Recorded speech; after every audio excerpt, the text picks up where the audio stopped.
Excuse me. I have a question. سلام بچه ها، به چنل زبان پلاس خیلی خوش اومدین. امروز اومدیم با یک فیلم فوق‌العاده جذاب و باحال و کمدی. بریم تو کارش. Excuse me. I have a question. قبل از اینه که بریم سراغ ترجمه و اسلنگ و نکات کاربردی، خیلی خوشحال میشم که حتما ویدیو رو لایک کنید، چنل هم سابسکرایب داشته باشید تا از ویدیوهای آموزشی در طی یه هفته سریع خبردار بشین. مرسی. Excuse me, I have a question. ببخشید.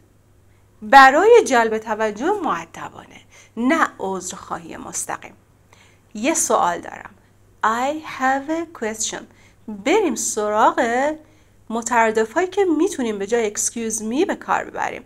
Sorry to bother you رسمی تر و مؤدبانه تر، یا hey quick question خیلی محاوره خودمونیه، بیشتر برای جمع دوستانه به کار میره.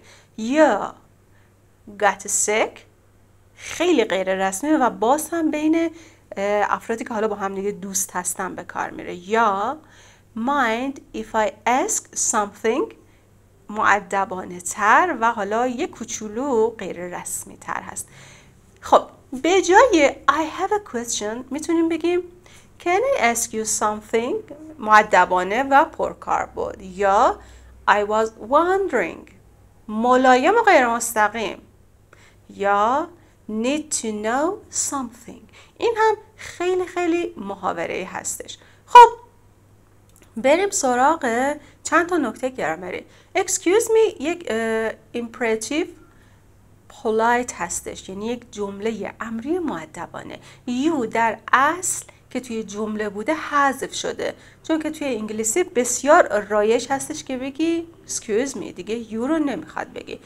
I have a question. I have زمان simple present برای بیان مالکیت یا داشتن چیزی به کار میره. A question اسم قابل شمارش همیشه با A یا حرف د میاد. بریم ادامه ماجرا رو ببینیم. What is the difference between Hi8 and digital videotape? What is the difference between Hi8 and digital videotapes? خب این شخصیت اصلی، این پسره که توی این فیلم داره بازی میکنه، یه آدمیه که خوره تکنولوژیه، ولی تکنولوژی های قدیمه. میگه این خانم میگه که تفاوت بین HI8 و نوارهای ویدیویی دیجیتال چیه؟ یه سوال فنی تکنولوژی که ممکنه توی خیلی از مغازه‌های لوازم الکترونیکی یا موقع کلکل در مورد تجهیزات الکترونیکی و تکنولوژی جدید پرسیده بشه. خب اسلنگ هایی که اینجا میتونه به کار بره این هستش: old school قدیمی و نوستالژیک، analog vs digital. آنالوگ که همون سیستم های قدیمیه مثل VHS و HI8 که مال خیلی وقت میشه، و دیجیتال هم مثل مینی دیوی یا فایل های دیجیتال. تیپ هیتس یا میتونی این هم بگی کامکوردر نردز، آدم هایی که عاشق تکنولوژی های تصویر برداری هستن. لگیسی چک تکنولوژی هایی که از رده خارجن ولی هنوز جواب میده و محبوبه. بریم سراغ نکات گرامری. What is the difference between A and B؟ یک ساختار فوق العاده رایج که میتونی توی مکالماتت استفاده کنی برای پرسیدن و مقایسه کردن. توی انگلیسی حالا رسمی تر هم خیلی کاربرد داره، ولی حالت محاوره و کوتاه‌ترش اینه What's the diff between؟ بخوای که خیلی مختصر بگی میتونی بگی What's the diff between؟ خب digital video tapes اینجا صفت و ترکیب اسمی اومده، نوارهای تصویری دیجیتال. HI8 هم یک اسم خاصه که یک فرمت خاص از نوارهای ویدیویی آنالوگه که توی دست این خانم هم شما دارید میبینید. خب دیجیتال ویدیو تیپس نوارهای مثل مینی دیوی هستن که اطلاعات رو به صورت دیجیتال ضبط میکنن. آنالوگ هم همونطور که بهت گفتم سیگنال هایی هستش که روی نوار VHS به کار میره. I'm not a salesman, so I could probably not a salesman so I could probably blah blah blah. خب میگه که من فروشنده نیستم، برای همین شاید بتونم، که اینجا دیگه جمله کات میشه، میخواد یه کمکی بکنه، یه کاری انجام بده، نزده، اما چون تخصصش فروش نیست با شک و تردید جواب میده. خب بریم تو دل اسلنگ ها. Not my thing یعنی کار من نیست. بچه ها اسلنگ ها و اصطلاحاتی که بهتون میگم حتما نوت بردارین چون خیلی به کارتون میاد و ممکنه توی هیچ کتابی باهاش مواجه نشید. I suck at something تو چیزی بد بودن. مثلا I suck at selling تو فروش بد بودن. I'm not cut out for something مناسب اون کار نبودن. یا پوشی فروشندهایی که زور میزنن یه چیزی رو بهت بندازن. احتمالاً هم اندی از این مدل فروشنده ها نیست. بریم سراغ نکات گرامری. I'm not a salesman جمله حال ساده برای بیان شغل و هویت که توی بسیاری از مصاحبه ها، فیلم ها شما میتونید این جمله رو ببینید. So I could probably could برای بیان احتمال یا توانایی توی موقعیت های غیر قطعی یا حالا فروتنانه به کار میره از افعال مودال ورب و جمله ناقصه. ادامهش ممکنه هر چیزی باشه. God, sorry I'm late, man. Oh, no problem.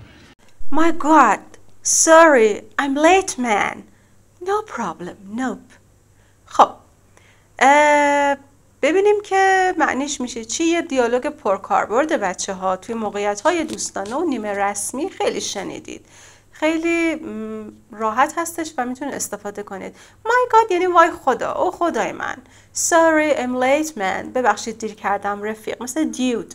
من اینجا به معنی رفیق هست یا dude هم که یعنی رفیق. Nope یا no problem اشکال نداره، مهم نیست. خب اسلنگ هاش به جای my God میتونی بگی my lord. من هم خب اینجا خیلی رایجه، یعنی داداش، رفیق، دوست. No worries این no worries توی استرالیا و آمریکای شمالی بسیار رایجه و به جای no problem خیلی استفاده میشه. It's chill خیلی خودمونی یعنی مشکلی نیست. No problem nope فضا حالت ریلکس و خالی از استرس هست. My bad بسیار رایجه بچه این اسلنگ و توی خیلی از فیلم ها که حالا در آینده هم کار میکنیم حتما این اصطلاح رو میبینید و میشنوید. My bad برای عذرخواهی به کار میره یعنی تقصیر من نبوده. خب نکته گرامری که باید بلد باشیم sorry I'm late میتونه به تنهایی یک جمله کامل اینفورمال باشه. اینجا I'm late نقش علت جمله داره، یعنی داره میگه که چرا عذرخواهی میکنه چون دیرش شده. رایج توی انگلیسی روزانه به جای I'm sorry that I'm late خیلی خلاصه تر میگن no problem.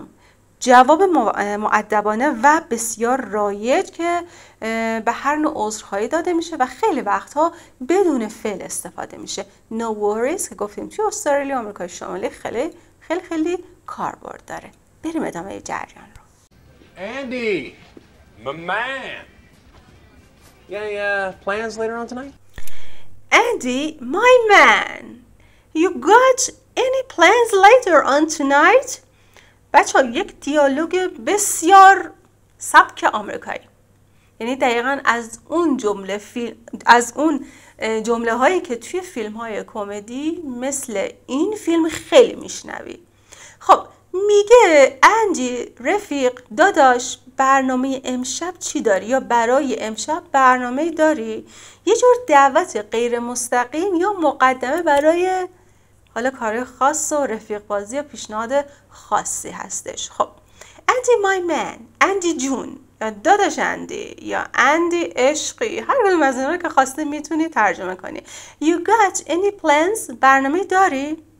Later on tonight امشب یه ذره دیرتر، مثلا بعد کار، جمع غروب، شب. بریم سراغ ساختار گرامری. You got any plans در واقع فرم کوتاه شده Do you have any plans هست. که توی انگلیسی آمریکایی مخصوصا بین گفتگوهای سریع و دوستانه خیلی استفاده میشه. در واقع این ساختار داره از have got استفاده میکنه که توی محاوره خیلی دقت کن که have حذف میشه. مثل you got any money که حالت حالا رسمی ترش اینه have you got any money. Later on tonight خب یعنی امشب. Later on tonight یعنی امشب، ولی نه زود بلکه یه ذره دیرتر، مثلا بعد شام یا بعد از کار، که توی دعوت‌های دوستانه یا قرارهای شبونه رایجه و میتونی از این اصطلاح استفاده کنی. خب بریم سراغ اسلنگ هایی که کاربردی هست و میتونی داشته باشی. My man، بچه مثبت، هم بچه مثبت خودمون. You down for something، پایه‌ای برای فلان کار، حالا نمیگه چه کاری. Something. Got anything going on tonight، امشب برنامه‌ای داری؟ You wanna hang out later، میخوای یه سر بریم بیرون؟ Let's kick it، یه اسلنگ بچه ها بی‌نظیر و فوق‌العاده کاربردی. بریم بچرخیم، بریم با هم وقت بگذرونیم. یا chill tonight، خودمونی تر، امشب بریم یه جا ریلکس کنیم.